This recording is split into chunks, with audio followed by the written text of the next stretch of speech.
Hello guys, and with the occasion of the Stars getting on their halfway point and getting on the bye week, I thought it would be a good idea to grade their season so far and see how they're doing.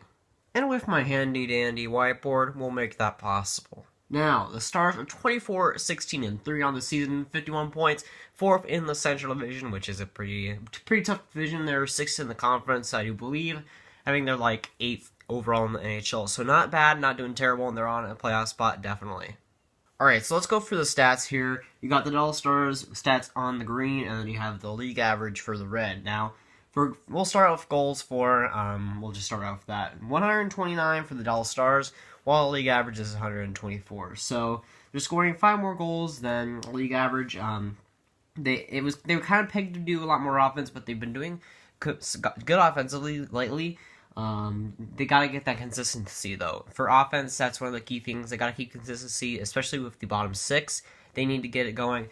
The top 6 can't do everything, and they definitely need to pick it up offensively wise. And if they do that, all lines keep contributing on a daily basis on every game, I think that they'll really contribute to the stats going up and potentially being one of the best in the league.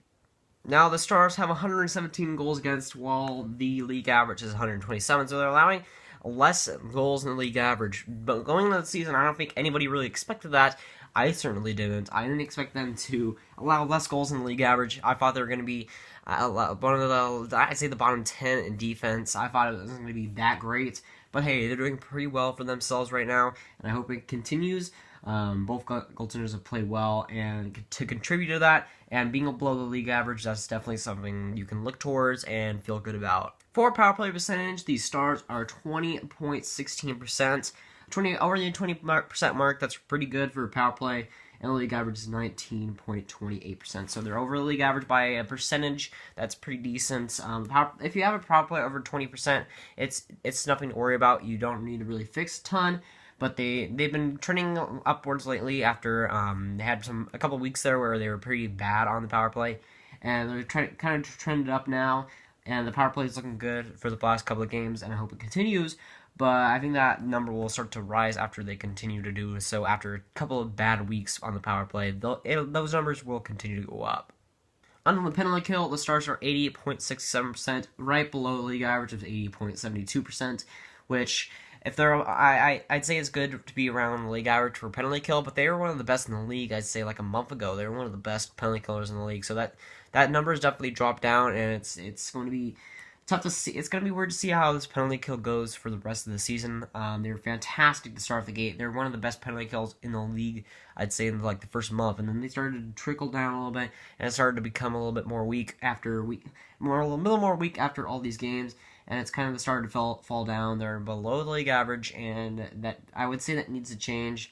Try to be above that league average mark. That's a good place to end up, and the Stars definitely need to work on it. In the past couple of weeks, it hasn't been all that great, and it needs to get a little bit better on that. A stat I like keeping track of is shot percentage. Stars are 9.5% on the shot percentage, while the league average is 9.1%. That just tells you that they're burying more shots, and the shots are more of a quality shots, which is good to see. They're taking more quality shots. That's great. That's good news to hear, and that they'll keep burying them. But it's a cool stat I like to keep track of just to see how good their shots are. Now, the save percentage in the league average is 9.13, while the Stars are trending upwards with a 9.15. Bishop has been great this season. Probably one of the more underrated goalies this season. Just been great at home and good enough on away where they're getting some wins. And at home, he's been stellar. Away, he still needs to work on the away game, but when he's at home, he's usually on his game, and that's good to hear. He's been fantastic this season, bailing the Stars out many times, many times. And if he continues to do that, that'll be great. He just needs to keep it steady, and the defense will work around him. It already has, and it already will continue to do that. The defense is one of the more underrated ones in the league. I feel like they're done really well these past couple of weeks, and if they continue to do the way that they're doing these past couple of weeks, they could end up really in a good position come playoff time.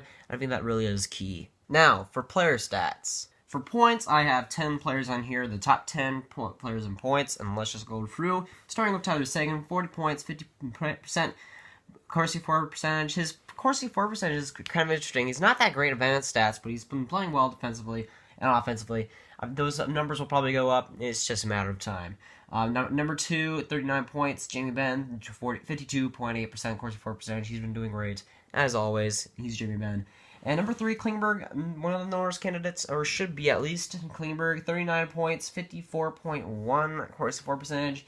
If you said at the start of the year that Klingberg would be matching Ben at points at the halfway mark, I would have said, wow, Ben's really doing not all that good, but Klingberg has really done brilliantly, and he's leading the league in points, and it's really showing. He's done fantastic this season, and he'll continue to do that. I'm pretty sure about that.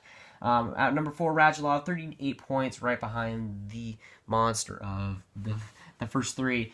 53.9% Corsi for. He's doing really, really well for himself. He's playing fantastic, and he's red hot in the last couple of weeks.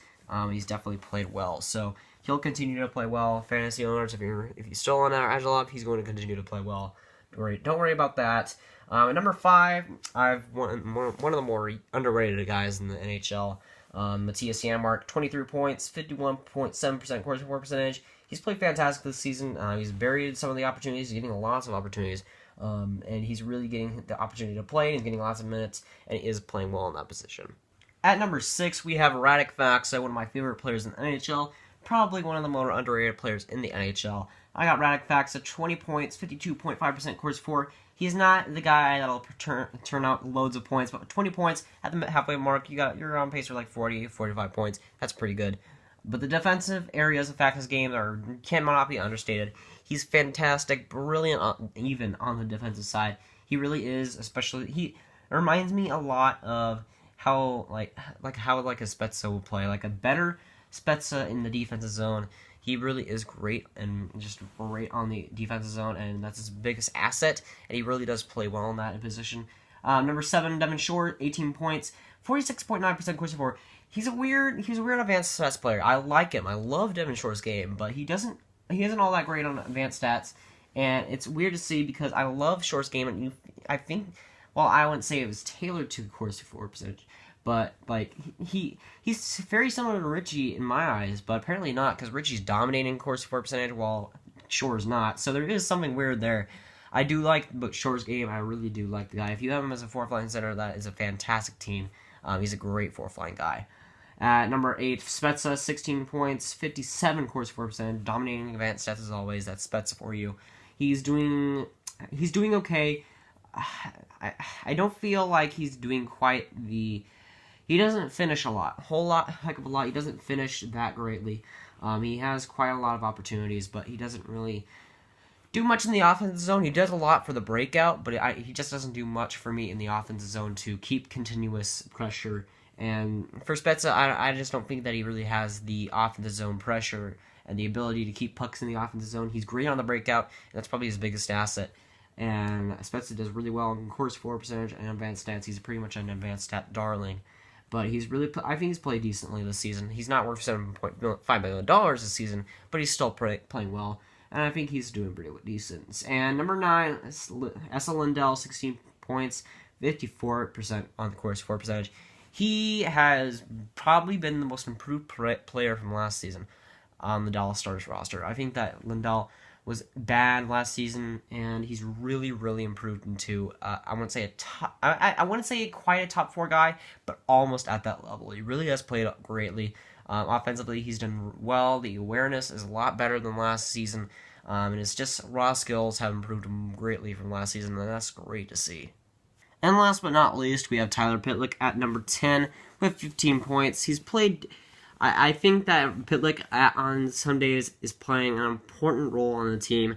Some days or at least some games, he really does play a prominent role in wins, and sometimes he's just pretty non-existent. But he reminds me a lot of Roussel, but like a more skilled out like Roussel. I think that Pitlick is a very similar player. He's able to get in the dirty areas, and he's able to get some surprising finish and skill to his game. He has some surprising breakout games where he just brings a lot of skill to the lineup when you really wouldn't think it would be there. He's more of a grindy player, but he really can bring out that skill at points, and he really is good with the puck.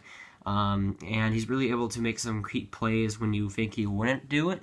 And Pitlick has played well this season, and well enough to make 15 points and be 10th on the Dallas Stars. He really has played that well. And of course, I have to give them a grade, so I'm going to give them a grade of B. Not a B+, not a B-, none of that. I'm going to give them a straight B. They played well enough to be fourth in the division, in the Central Division at this point. Well, the Central Division is probably one of the best, if not the best division in the NHL, one of the best. And to be fourth in that division is really key. To have a good playoff spot going into the bye week, it's really quite key. And especially getting that win against Edmonton that last game for the bye week, it really was key for them. I think at least, and I think that they played well going into the bye week, and that's definitely important. They can keep that momentum going into the second half and into the second half. Keep doing what they're doing. They'll get a lot more wins, and they'll get into the playoffs for sure. They just got to keep that consistency, and they got to keep going with it. Keep doing what they're doing for the past month now, and they'll continue to win the games. Have everybody contribute, and have the defense continue to be impressive and impress teams that thought they were dead for defense. Now, they have had some problems along the way. Sometimes they would be dead on defense. Sometimes they just wouldn't be able to score. Sometimes the goaltending is a concern. Sometimes Lettinen, even though Lettinen hasn't played all that much this season, he hasn't played in a while. Bishops has had some concerns this season, and he's kind of fought back from that a little bit. Lettinen hasn't played all that much this season. He's played decent in the games that he's played. He has played well enough to get wins. And I think that both goaltenders are good enough, but there's been some concerns about a lot of the depth for the season, and some games they would prove it, and then some games they would just fall back. So it really is going to be like a proving in the second half. They're going to have to do well to make the playoffs in a tough Central Division, tough Western Conference. They're going to have to do well, and I'm pretty sure they can do it. They can make it. But that's going to be today, guys. Guys, enjoy it. Make sure to like. You guys really did enjoy it. Make subscribe, and I'll see you guys later in the next video. Goodbye.